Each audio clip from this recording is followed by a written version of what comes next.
Maayong good day sa inyo. Welcome na pod mga peps para sa pag-usik-usik sa inyong mga bakanting oras.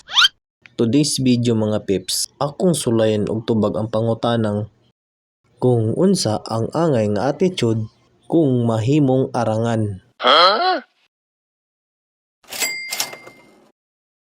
Unsa ang mga dapat batasan kung ikaw matagaan og higayon ug mamahimo na nga dato o arangan na og kahimtang.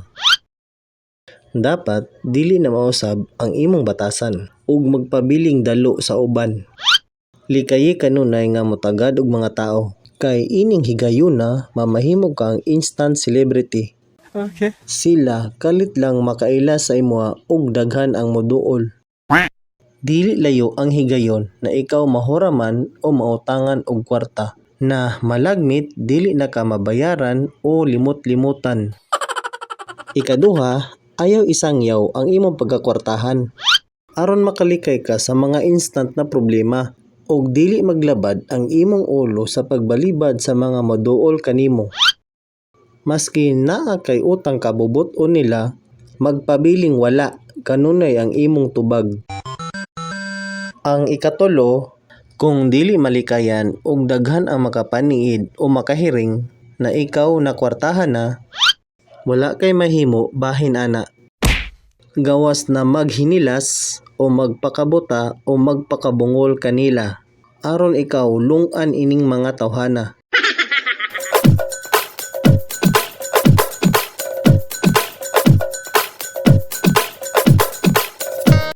Ikaapat, kung naay higayon nga mangayo og tabang nimog pinansyal kay wala may laing tuyo ang mga tao kung dili kwarta, magpaugat ka og pugong na makapagawas og kantidad aron ikaw nahakog lang ang makapahimulos og maka-enjoy sa kaugalingong kwarta. Panglima, sa langit dili madala ang imong mga bahandi. Ikaw nga hangol magpatuyang sa imong mga gusto ug ayaw nahunaw na ang ubang mga tao. Yes. Sa panahong magtinga na ka og himalatyon na, diha pa ka makaunahuna ug ikaw na pod ang magpakitabang. Karma is real daw, wala na'y mahimo ang kadaghan sa kwarta. Ug sa katapusan, dili na pod makaila sa mga taong kaniadto imong mga higala na karon duna na kay mga kwarta.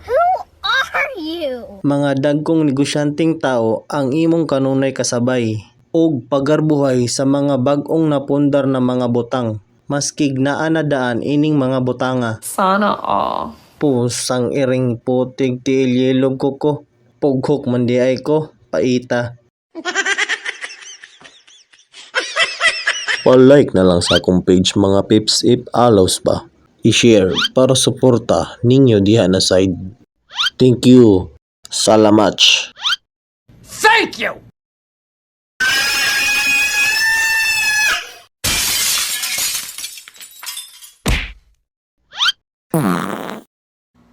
Shout out.